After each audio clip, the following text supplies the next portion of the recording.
बिस्मिल्लाहिर्रहमानिर्रहीम। तो आज का हमारा टॉपिक है फार्माकोलॉजी इन रिहैबिलिटेशन में ओपियोइड्स। ठीक है, आज हम ओपियोइड्स को पढ़ेंगे। ओपियोइड्स होते क्या हैं? ठीक है, ये हमारे पास एनाल्जेसिक्स होते हैं, यानी कि पेन रिलीवर्स होते हैं, जो कि मॉडरेट टू सीवियर पेन को रिलीव कर सकते हैं। ये तीन तरह से हमारे पास जो है वो प्रेजेंट होते हैं। हम कह सकते हैं कि ग्रुप्स में प्रेजेंट होते हैं। नेचुरली अक्रिंग भी होते हैं, सेमी सिंथेटिक भी होते हैं और सिंथेटिक भी होते हैं। इनके साथ एक टर्म यूज होती है नारकोटिक्स की। ठीक है, ओपियोइड एनाल्जेसिक नारकोटिक्स इनको कहते हैं, क्योंकि इनका सीडेटिव इफेक्ट भी होता है और स्लीप इंड्यूसिंग साइड इफेक्ट्स भी होते हैं। लेकिन नारकोटिक नाम इनके साथ यूज करना ये कोई मिसलीडिंग नेम हो गया ना, क्योंकि ये इसके साइड इफेक्ट्स को बता रहा है rather than it's therapeutic effects, जो कि पेन रिलीविंग है। तो इनको हम ओपियोइड एनाल्जेसिक भी बोलते हैं, because some of these compounds are derive from opium, opium plant से। ठीक है, क्योंकि जो नेचुरली अकरिंग और जो सेमी सिंथेटिक होते हैं ये वहीं से आते हैं, ओपियम पॉपी प्लांट से। तो पॉपी सीड्स होते हैं प्लांट के, उधर से हम ओपियोइड्स बना रहे होते हैं। और इसकी सोर्सेज हमें पता है कि एक नेचुरल होती है, सिंथेटिक होती है, सेमी सिंथेटिक होती है। नेचुरली अकरिंग और जो सेमी सिंथेटिक होते हैं वो नार्कोटिक एनाल्जेसिक जो होते हैं वो ओपियम पॉपी से बन रहे होते हैं, प्लांट से। जबकि जो सिंथेटिक होते हैं वो लेबोरेटरी में बन रहे होते हैं। ओपियम में हमारे पास 20 बायोलॉजिकली एक्टिव कंपाउंड्स होते हैं, जो कि as a pain reliever work करते हैं, जैसे कि मॉर्फिन हो गया और कोडीन हो गए। ठीक है, देन हम बात करते हैं एक्सोजीनस और एंडोजीनस ओपियोइड्स की। ठीक है, एक्सोजीनस हमारे पास कौन सी चीज होती है जो आप किसी आउटसाइड सोर्स से देते हैं, और एंडोजीनस कौन सी चीज होती है जो आपकी बॉडी जो है वो खुद जनरेट करती है, that is originating with in your body. ठीक है, अब हम एंडोजिनस ओपियोइड्स की बात करते हैं।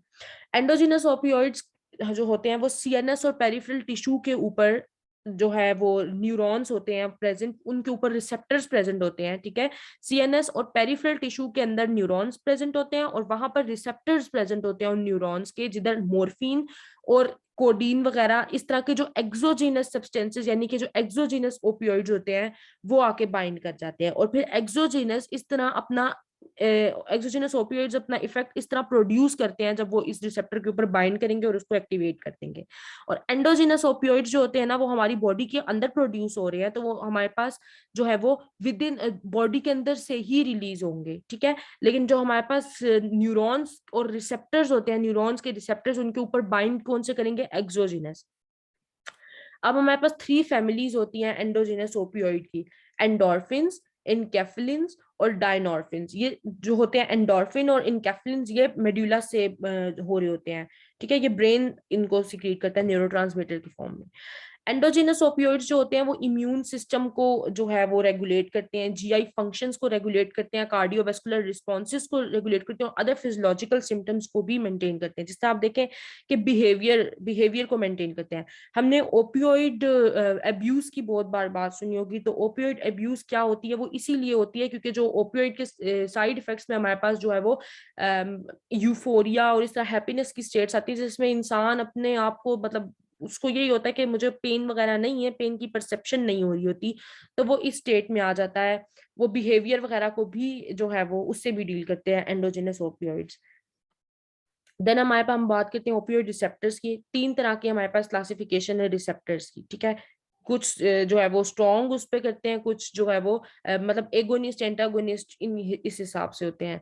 तो हमारे पास पहले म्यू आ गए, म्यू रिसेप्टर्स।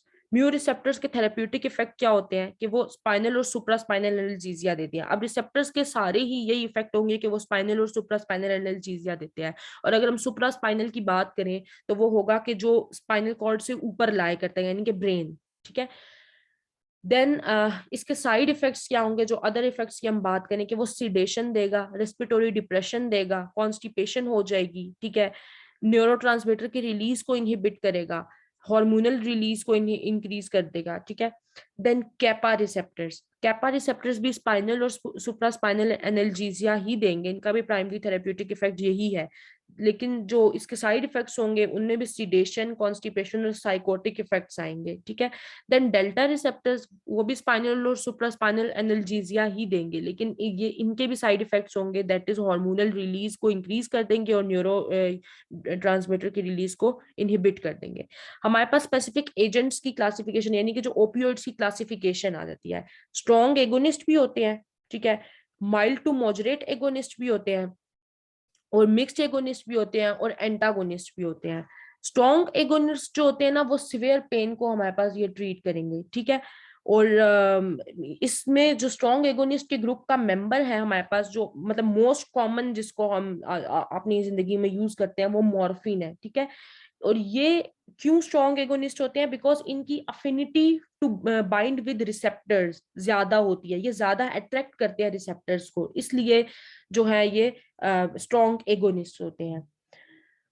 इसकी एग्जांपल्स में हमारे पास फेंटानिल आ जाता है, एक्टिक ड्यूराजेजिक सब्लिमेज ये आ जाते हैं, हाइड्रोमोरफोन आ जाता है, लीवरफेनोल आ जाता है, मेप्रिडीन आ जाता है, मिथाडोन आ जाता है, मॉर्फिन, ऑक्सीमोरफोन आ जाता है, ठीक है।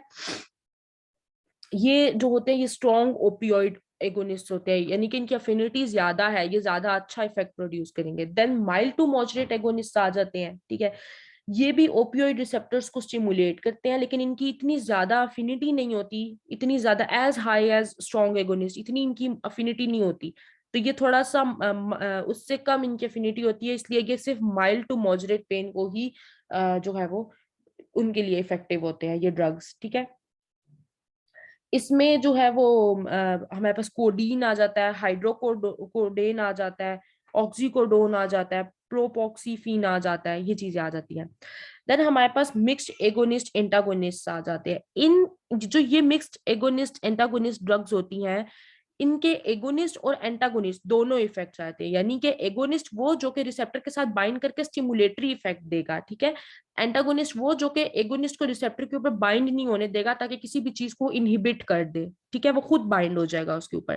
तो इसके एगोनिस्ट और एंटागोनिस्ट दोनों इफेक्ट्स होते हैं एट द सेम टाइम।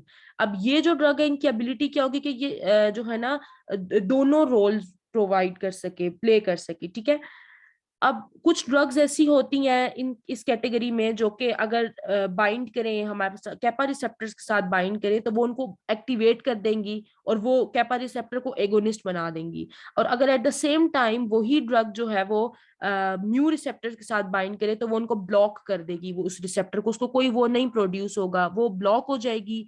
और फिर म्यू रिसेप्टर के साथ अगर वो बाइंड कर दिए तो वो एंटागोनिस्ट बन जाएगा, और अगर वो कैपा के साथ बाइंड कर दिया तो वो एगोनिस्ट बन जाएगा, ठीक है। तो इनकी जो ओवरडोज के फिर इफेक्ट्स होते हैं वो भी इतने ज्यादा सिवियर नहीं होते, क्योंकि इनके जो है ये एडिक्टिव भी नहीं होती है। जिस तरह के मॉर्फिन की हम बात करते हैं ना स्ट्रॉन्ग एगोनिस्ट की, वो जरा ज्यादा एडिक्टिव होती है, क्योंकि ये एडिक्टिव नहीं होगी। इसके एंटागोनिस्ट इफेक्ट्स जो होंगे ना वो क्या प्रोड्यूस करेंगे, हेलुसिनेशंस को और विविड ड्रीम्स को। इसकी वजह से कोई इसके ऊपर एडिक्ट होना तो प्रेफर ही नहीं करेगा। तो फिर हम देखते हैं कि इसमें एडिकेट एनाल्जेसिया भी ये प्रोड्यूस कर सकता है। इसमें साइड इफेक्ट्स कम होते हैं, क्योंकि अगर जाहिर सी बात है ओवरडोज तभी करेंगे जब मतलब इनको नहीं पता होंगे, और अदरवाइज ये ओवरडोज नहीं हो सकता। तो इसके साइड इफेक्ट्स भी कम है, इसमें रेस्पिरेटरी डिप्रेशन भी होती है। एग्जांपल्स क्या है इसकी? ब्यूटाफेनोल, ब्यूप्रीनॉर्फिन, नेल्ब्यूफिन और पेंटाजोसिन। इसके अलावा हमारे पास एंटागोनिस्ट आ गए। एंटागोनिस्ट जो है वो ओपियोइड रिसेप्टर्स को ब्लॉक कर देते हैं, जिससे हमने बात की कि इनकी एंटागोनिस्टिक प्रॉपर्टीज होती हैं। ये एनाल्जेसिया नहीं प्रोड्यूस करेंगे, लेकिन क्या होगा कि जो एगोनिस्ट होंगे ना, जब वो रिसेप्टर के ऊपर बाइंड करते हैं ये जाके उन्हें हटा देंगे, उसकी जगह खुद बाइंड कर जाएंगे।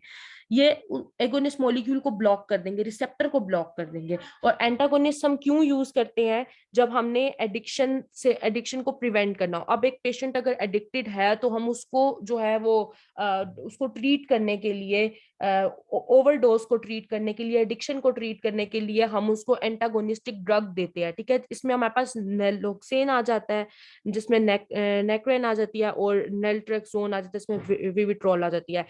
नेक्रेन हम तब यूज करते हैं जब मतलब हमने फौरी तौर पे ओवरडोज के पेशेंट को ट्रीट करना हो, और विविट्रॉल विड्रॉल सिम्टम्स के लिए यूज होती है। देन हम फार्माकोकाइनेटिक्स की बात करते हैं कि हम जो है वो ड्रग के डायनेमिक्स क्या होंगी या कहाँ कहाँ से मूव करेगा। हम इसको बेसिकली पहले तो हम ओपियोइड एनाल्जेसिक्स को ओरली देते हैं, ठीक है, ओरल एडमिनिस्ट्रेशन होती है।